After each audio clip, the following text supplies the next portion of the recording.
today we'll discuss that is the hydrolysis of cyanides and reduction of cyanides and isocyanates. So ये दो छोटी सी reactions है जो मैं study करनी है which are quite important in the haloalkanes to bring out the conversions.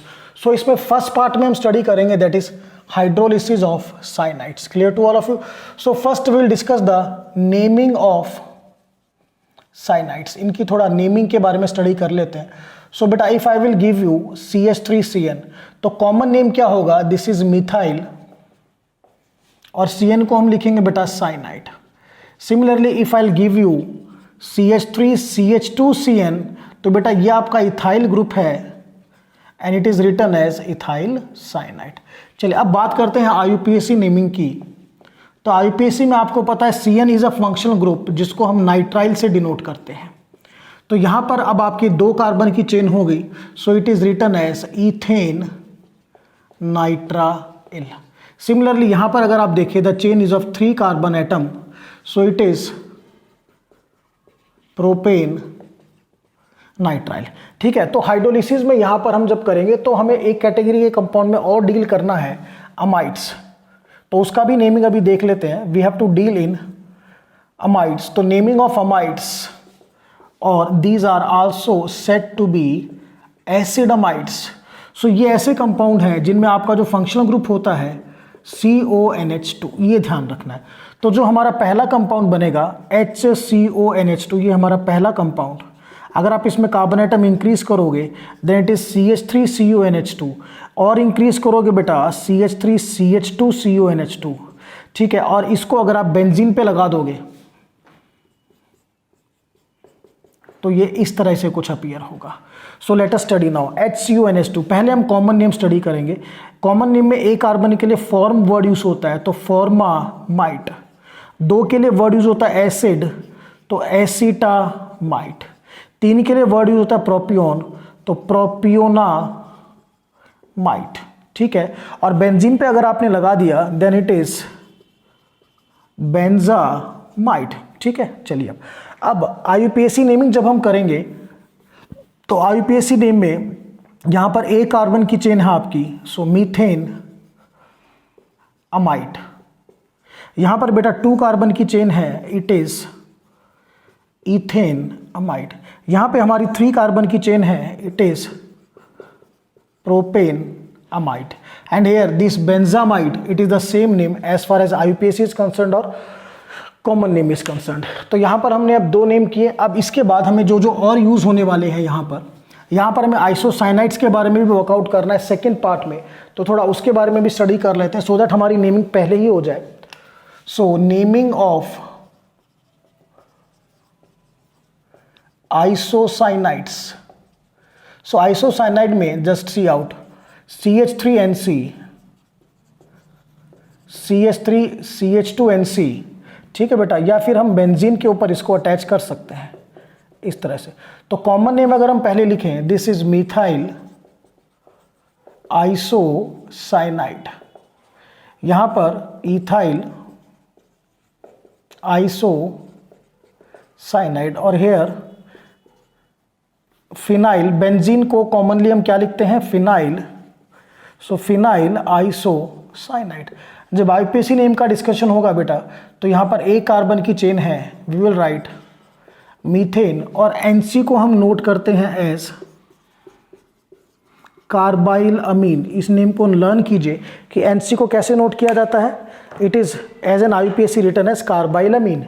सो यहाँ पर जो नेम होगा फर्स्ट में मीथेन कार्बाइल अमीन. सेकेंड में यहाँ 2 कार्बन है इट इज इथेन कार्बाइलमीन. और आपने यहाँ बेंजीन पे NC लगाया है so it is benzene carbyl amine. Clear. So यहाँ पर बेटा जब हम रिडक्शन करेंगे तो हमारे अमीन्स भी बनेंगे. तो एक बार अमीन्स का और नेमिंग देखते हैं then we will do the reaction. So naming of amines. So पहले मैं आपको बता दूं कि अमीन्स जो हैं वो बेसिकली आपके 3 टाइप्स के होते हैं.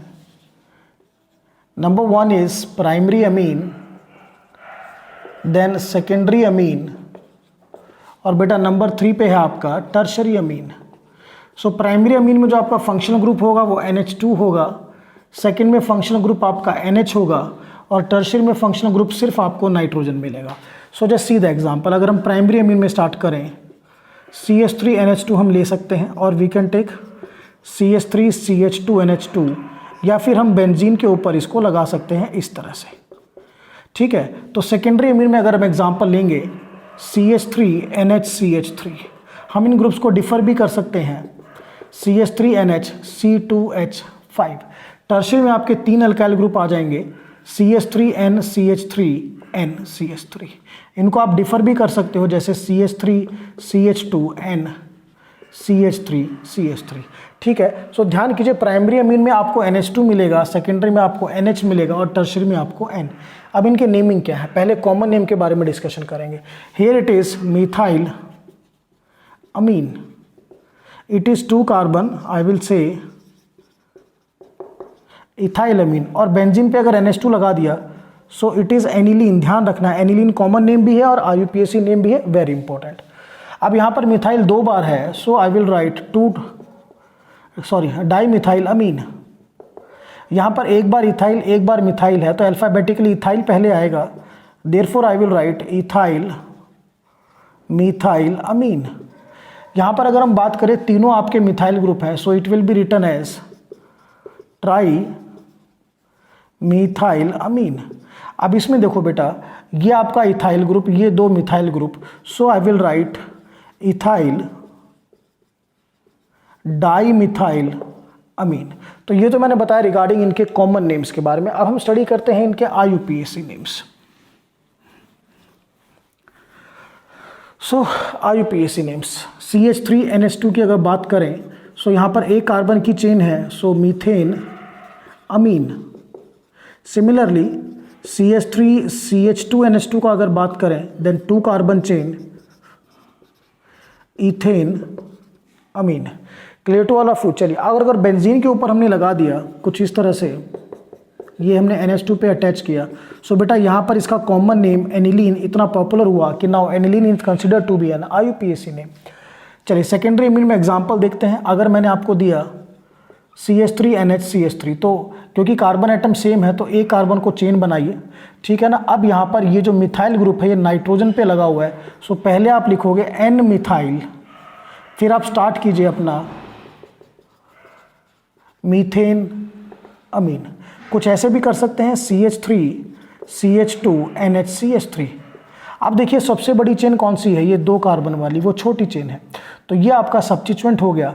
अब ये जो सब्स्टिट्यूएंट है मिथाइल, ये नाइट्रोजन पे अटैच्ड है, सो N मिथाइल, यहाँ पर हम लिखेंगे इथेन अमीन, ठीक है। Now see the nomenclature of tertiary amine, कि टर्शियरी अमीन का हम नोमेनक्लेचर कैसे करते हैं।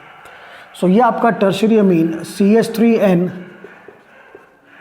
अब इसमें कहीं से भी जाइए एक कार्बन की चेन बनेगी, तो ये मैंने चेन बना ली एक कार्बन की। अब ये भी सब्स्टिट्यूएंट है और ये भी, और ये सब्स्टिट्यूएंट नाइट्रोजन पे लगे हुए हैं, so they are written as NN di methyl, और बेटा वही एक कार्बन की चेन मीथेन अमीन। बिल्कुल क्लियर, कोई इशू नहीं। अगर कार्बन एटम चेंज करते हैं कुछ इस तरह से CH3CH2NH, या N लिख लें, सो NCH3CH3। अब देखिए ये सबसे बड़ी चेन है आपकी, तो ये दोनों सब्स्टिट्यूएंट दोनों सेम है, सो NN डाई मिथाइल, और ये क्या हो गया बेटा आपका इथेन अमीन, ठीक है। चलिए, सो ये तो था रिगार्डिंग द नोमेनक्लेचर। अब ये यहाँ पर बताना भी ज़रूरी है, क्योंकि जब तक आपको ये नहीं पता होगा कि आपके रिएक्टेंट या प्रोडक्ट क्या बन रहे हैं, व्हाट आर द नेम्स, उनका हमारे लिए कोई यूज़ नहीं होता। सो पहले हम स्टडी करेंगे, that is reduction of cyanide and isocyanides को स्टडी करते हैं। Reduction of cyanides and isocyanides. So on one side बेटा हम लिखेंगे cyanides, while on other sides हम लिखेंगे आइसोसाइनाइड्स, ठीक है। ये हमें वर्कआउट करना है। सो साइनाइड्स में देखते हैं रिडक्शन के लिए आप कैसे काम कर सकते हो। तो ये आपका CH3CN, तो रिडक्शन के लिए आपने नेशेंट हाइड्रोजन यहाँ पर 4 जुड़ेंगे तो 4H आप लिख सकते हो, ठीक है। और इसके अलावा आप क्या क्या लिख सकते हो, you can write sodium in C2H5OH, या आप लिख सकते हो LiAlH4, ठीक है ना। सो ये चीज़ आपको ध्यान रखनी है बहुत अच्छी तरह से। या आप डायरेक्टली ये भी कर सकते हो कि hydrogen in presence of platinum और पैलेडियम, ये सब आपको ध्यान रखना है। NaBH4 sodium borohydride.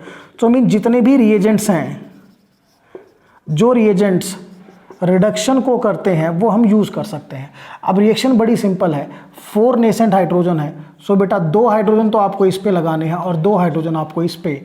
So you will get CH3 CH2 NH2। ये क्या मिला आपको, प्राइमरी अमीन। अगर नेमिंग की बात की जाए तो इसका जो कॉमन नेम है वो है बेटा it is ethyl Amin.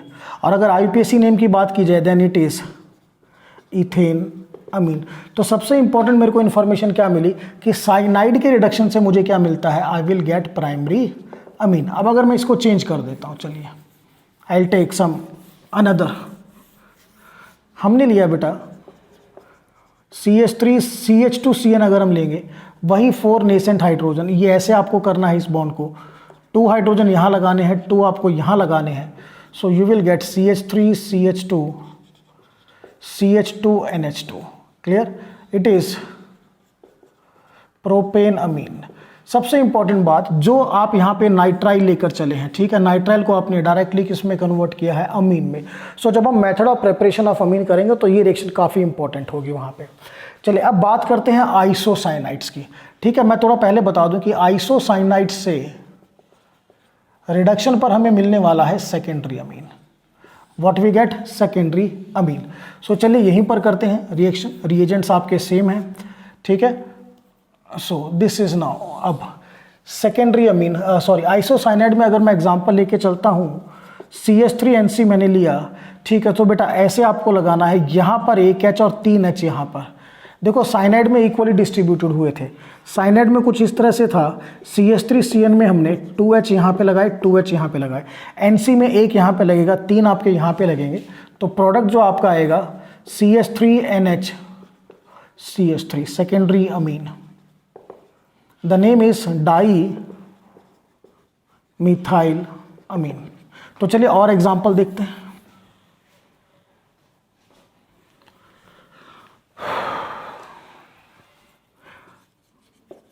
CH3CH2NC अगर इसको लें, सो बेटा एक H यहाँ पे लगाना है, 3 H आपको यहाँ पे लगाने हैं। You will gate CH3CH2NHCH3। Again ये आपका सेकेंडरी अमीन है। कॉमन नेम अगर लिखें तो ये इथाइल और ये मिथाइल ग्रुप है, सो इथाइल मिथाइल अमीन। IUPAC की बात करें तो ये 2 कार्बन की चेन है, ये आपका सब्स्टिट्यूएंट है और ये नाइट्रोजन पे अटैच्ड है, सो N मिथाइल इथेन अमीन। सो ये बेटा कंक्लूजन आपका क्या है कि जब आप साइनाइड्स और आइसोसाइनाइड का रिडक्शन करोगे तो साइनाइड से आपको मिलेगा प्राइमरी अमीन और आइसोसाइनाइड से आपको मिलेगा secondary amine, that you have to remember. चलिए अब अपने नेक्स्ट पार्ट पे आते हैं, that is the hydrolysis of cyanides. Hydrolysis of cyanides. So ये जो हाइड्रोलिसिस ऑफ साइनाइड है ये बेटा 2 टाइप का होता है।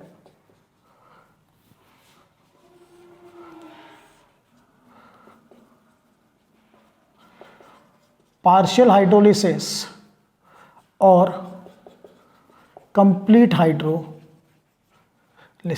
तो पार्शियल हाइड्रोलिसिस से मुझे मिलेगा अमाइड, पहले बता रहा हूं, और कंप्लीट हाइड्रोलिसिस से मेरे को मिलने वाला है कार्बोक्सिलिक एसिड।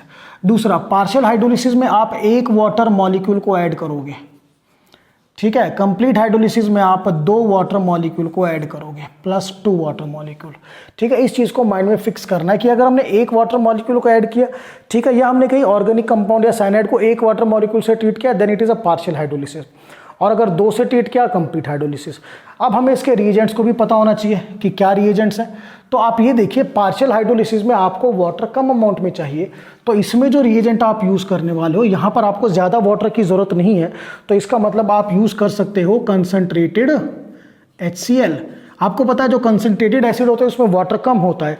सेकेंडली आप यूज कर सकते हो alkaline hydrogen peroxide, alkaline hydrogen peroxide that is H2O2OH negative. तो हाइड्रोजन परऑक्साइड से भी मेरे को ज़्यादा सफिशिएंट क्वांटिटी में वाटर नहीं मिलेगा, यानी ये जो दोनों आपके रिएजेंट है ये ऐसे हैं जो मेरे को limited supply of water provide करेंगे, ड्यू टू विच मेरी जो हाइड्रोलिसिस होगी वो पार्शियल होगी। अब बात करते हैं कंप्लीट हाइड्रोलिसिस। तो कंप्लीट हाइड्रोलिसिस के जो रिएजेंट हैं वो आपके डाइल्यूट एसिड्स, यानी मैं डाइल्यूट HCl लिखूँ या मैं लिखूँ dilute H2SO4, clear to all of you.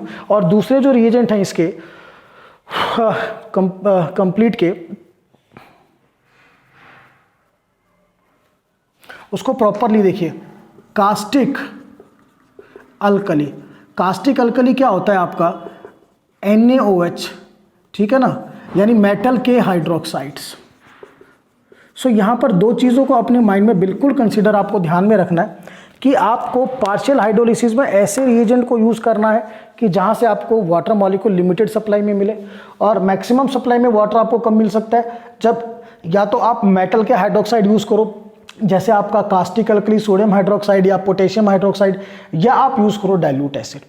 तो ध्यान रखिए जब भी डाइल्यूट एसिड या आपके ये मेटल के हाइड्रोक्साइड होंगे तो हाइड्रोलिसिस हमेशा कंप्लीट होगा। H2O2 में जब भी यूज़ करूंगा या मैं कंसंट्रेटेड HCl यूज़ करूंगा तो ध्यान करना कि मैं पार्शियल हाइड्रोलिसिस यानी limited amount of water molecule को ऐड करूंगा। तो और इतना एक चीज़ और क्लियर हुआ कि जब आप पार्शियल हाइड्रोलिसिस करोगे तो आपको क्या मिलेगा, अमाइड। जब कंप्लीट हाइड्रोलिसिस करोगे तो आपको क्या मिलेगा, कार्बोक्सिलिक एसिड। चलिए now let us start the reaction.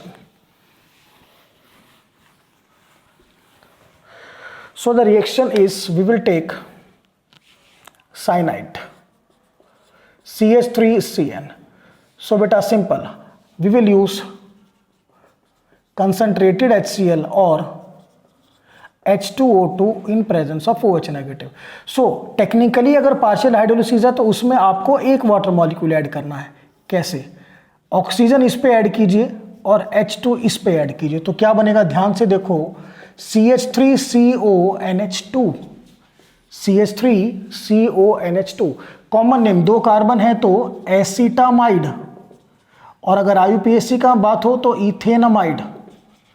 ठीक है, तो बिल्कुल क्लियर, आपने क्या किया, एक वाटर मॉलिक्यूल ऐसे ऐड कर दिया।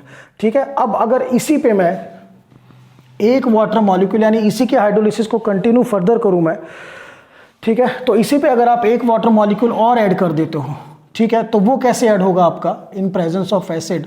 सो यहाँ पर ये देखिए बेटा, बिल्कुल क्लियर आपको पिक्चर करनी है। यहाँ पे आपका OH आएगा, यहाँ पे H आएगा, सो you will gate CH3COOH plus NH3। ये कौन सा एसिड मिला आपको, एसिटिक एसिड। तो आप देखिए कि जब आपने एक वाटर मॉलिक्यूल ऐड किया तो आपको अमाइड मिला, यानी यहाँ तक क्या है हमारी पार्शियल हाइड्रोलिसिस। और कंप्लीट हाइड्रोलिसिस अगर करनी है तो यहाँ तक आपकी क्या है, कंप्लीट हाइड्रोलिसिस। ठीक है, तो अब ये डिपेंड करेगा रिएजेंट पे कि रिएजेंट मैंने क्या दे रखा है। On the basis of reagent आप बनाओगे कि पार्शियल होगा या कंप्लीट। अब जैसे यहाँ पे मैंने जो रिएजेंट दिया था वो क्या दिया था आपको, the reagent given to you is concentrated HCl और H2O2 in presence of OH negative. So यहाँ पर जो हाइड्रोलिसिस थी वो क्या थी बेटा, पार्शियल हाइड्रोलिसिस। ठीक है, अब हम रिएजेंट को चेंज करते हैं, सेम इसी को रहने देते हैं, CH3CN।